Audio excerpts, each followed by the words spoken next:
What's up guys, welcome back. Today we're going to look at how to create the striking non-metallic metal effect on these swords. We'll actually do this with more or less the same colours we used for the jeans, but because we're going to push more into the highlights, we'll end up with quite a different result. To start, we'll take some of this scale colour Caribbean blue and we'll mute it down slightly with some of this Chimera red. I'll make this a bit duller than the one we used on the jeans. So this is going to be our mid-tone. To create the shadow, we're going to take some of that colour and mix in a bit more red and a touch of black, giving us this dark desaturated violet tone. We'll paint that onto the upper part of each sword. So this colour is just going to be the dark area between our highlights on the blade. You don't want any lumps forming on the surface when you're doing this, so keep the paint fairly thin and use the side of the brush so that you can hit the whole area with minimal brush strokes. That'll ensure you get an even and smooth coverage. To continue, we'll take some of this secret weapon Red Rust and darken it slightly by adding a touch of red and a bit of black. We'll paint that onto the lower edge of each blade. In order to create a lot of contrast, we're going to keep this lower section quite dark, but we'll give it a warm browny red colour. This will give us the impression of the ground being reflected onto the blade. We're going to make this slightly more obvious later, but for now we're just blocking in a dark colour over the black to give us a starting point to work from. Now that we have those initial dark tones blocked in, we're going to grab our mid-tone and using a more standard layering technique, we're going to start pulling the paint over the surface so that we end our brush stroke in the spots where we want our highlights to be the brightest. So this blade on the left is fairly large, so we're going to create two bright points on the length. One here a little offset from the middle of the sword, and then one here closer to the hilt. Notice the way that I pull the paint up to the highlight from one side and then I do the same thing from the other side. That way we ensure that we're leaving more pigment where we want the brightest points of the blade. When you're working with a fairly thin consistency, each brush stroke is going to leave a slightly transparent layer of paint while the brush is in motion. But the moment you stop to lift the bristles off the surface, that's the spot where you're going to leave most of your paint.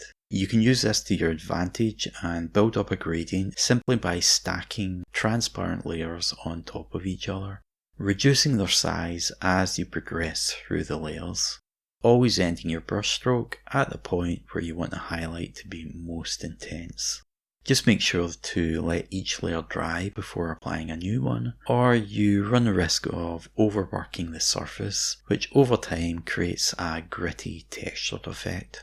While you're waiting, take a moment to move the model around and actually look at how things are progressing. You can ask yourself some questions. Are there any spots that you've missed or you need to work on? Is the gradient looking convincing? Can you see where the bright spots are meant to be? When you get a nice opaque coverage around where you want your highlights, it's time to start building the brightness. To do that, we're going to take some of this scale colour spring green and lighten it with some white, making it really quite bright. Mix that into your mid-tone, making a noticeable jump in value. It's important that you don't make this too subtle, otherwise your gradient will end up too gradual and you'll get more of a stony effect. To continue, we're going to paint a thin line across the width of the blade, right in the middle of where we want to create our two highlights. You don't have to make them solid, just so long as you can see them. These are going to act as a visual reference that will make things a lot easier going forward. Now, these non-metallic metal highlights are usually more effective if they're not perfectly uniform in shape. Something I like to do is to create almost an hourglass shape so that they're wider towards the top and bottom edge. To make that effect, I typically start off by pulling the brush along the edge up to that guideline. We'll do the bottom edge first, so notice the way that I'm drawing the pigment up towards that guide mark so that I leave more paint right where we want the bright point to be. and I work from both sides of the line, pulling the brush along the edge, stopping when I hit the line. Then I repeat that same idea along the top edge of the blade. Again, pulling the paint up towards the guideline from either side.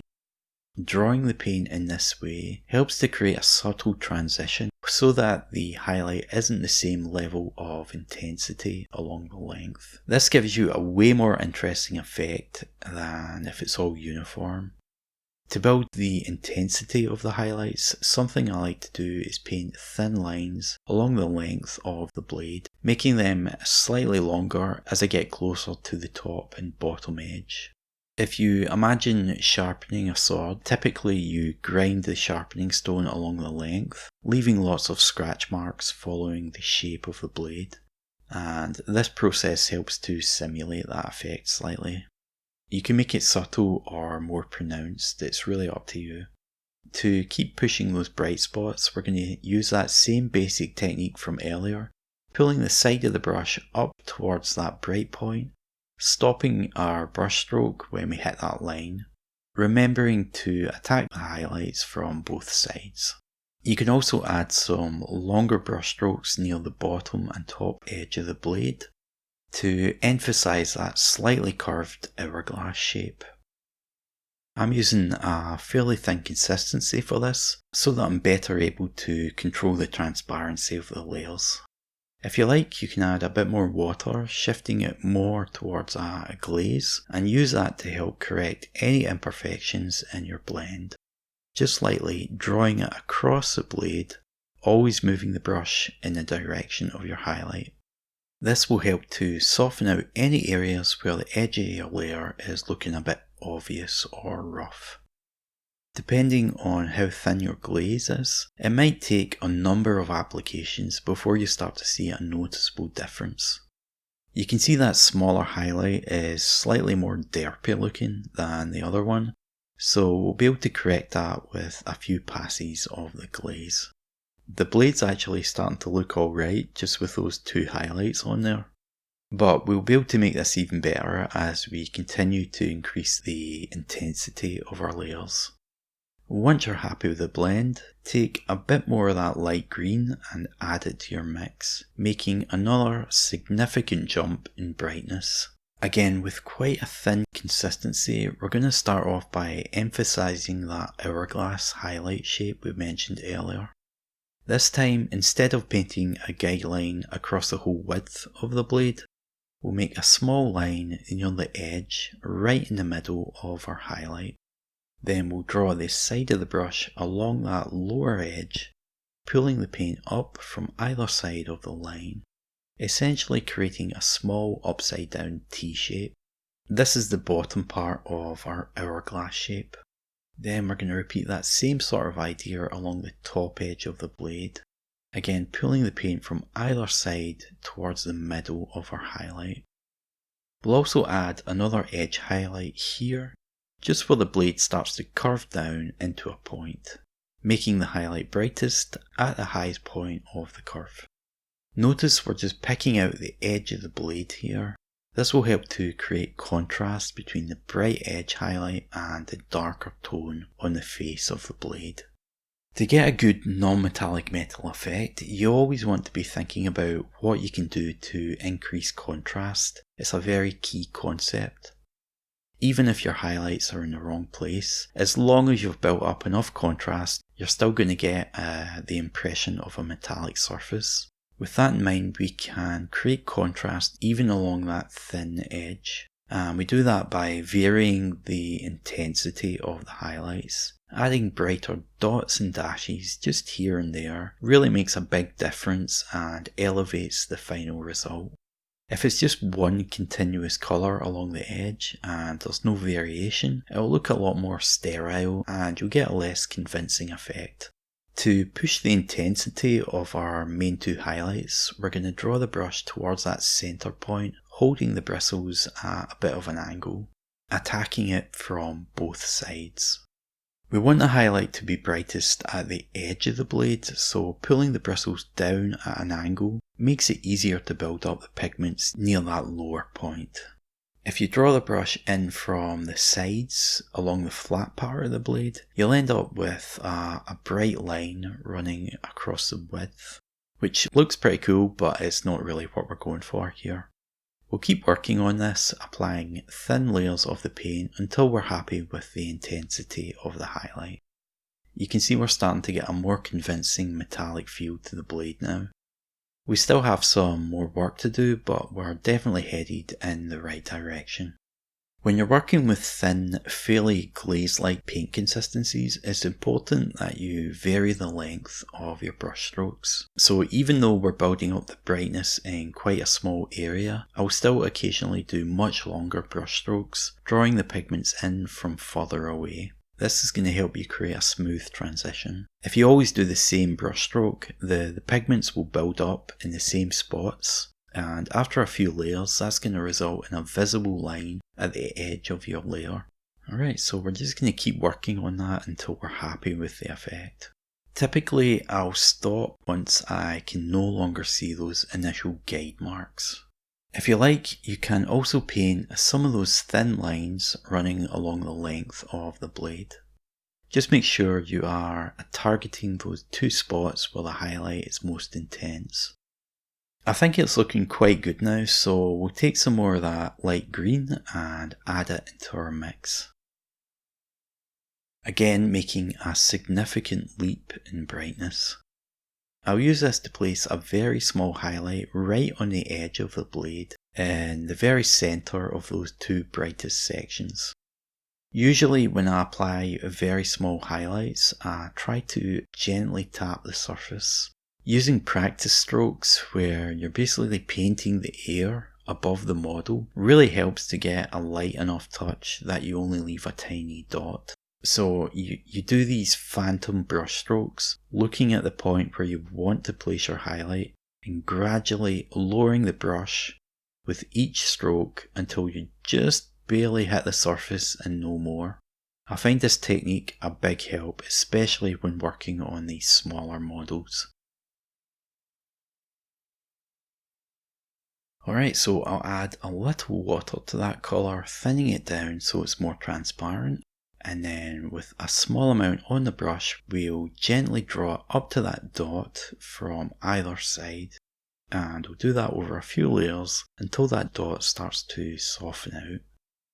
Now we're going to take some of that light green on its own and use it to place a small highlight in the brightest spot of the larger of the two highlights. And I won't bother with the other one. Remember, the idea is to create contrast. So here we're going to have a slight difference between the intensity of those two highlights. And that's actually another way of creating contrast, which I think a lot of people overlook. You don't have to have all your highlights be the same level of intensity.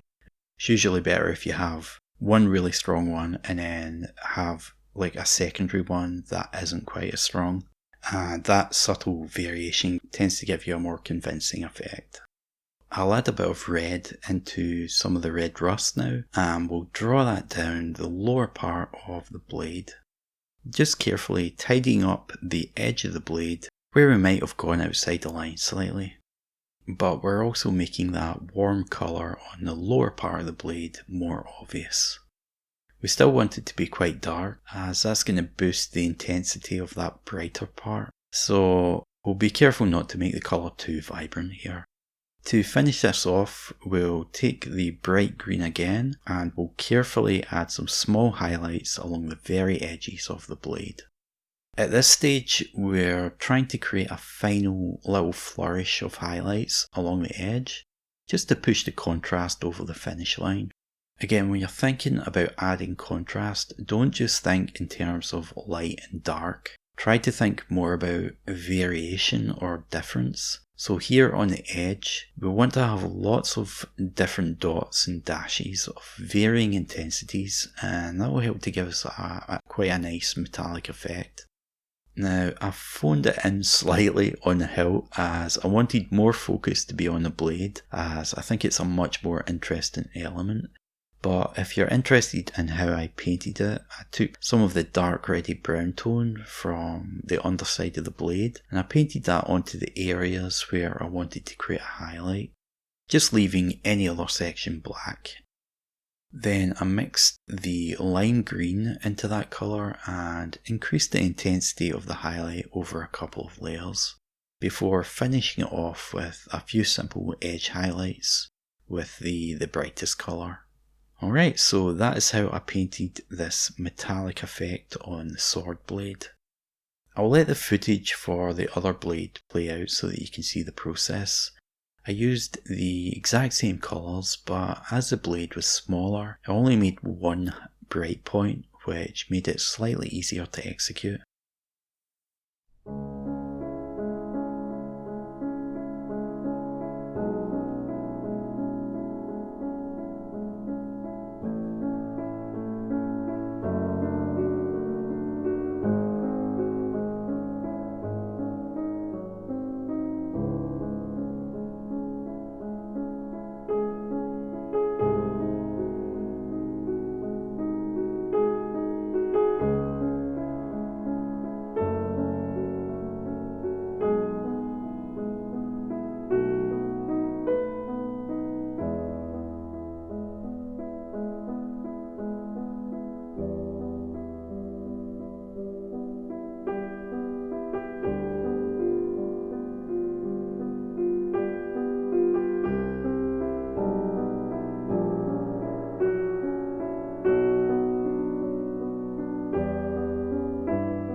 Alright guys, so this is the end of the video.